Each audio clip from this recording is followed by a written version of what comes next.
अडानी की रेल पर गरीबों की नो एंट्री। मोदी सरकार ने नॉन एसी कोच यानी स्लीपर और जनरल कोच की सुविधा बंद करने का फैसला किया है। सरकार का कहना है कि 130 से 160 किलोमीटर प्रति घंटे रफ्तार से दौड़ने वाली ट्रेनों पर स्लीपर या जनरल कोच की सुविधा नहीं होगी। यात्रियों को एसी कोच की कीमत चुकानी होगी।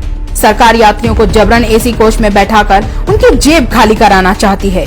सरकार रेलवे का निजीकरण कर रही है और अडानी अंबानी को फायदा पहुंचाने के लिए हर रोज एक नया कानून बना रही है।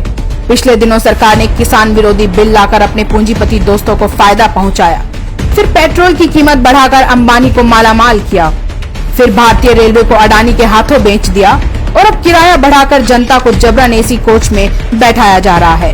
अडानी को मालामाल बनाया जा रहा है।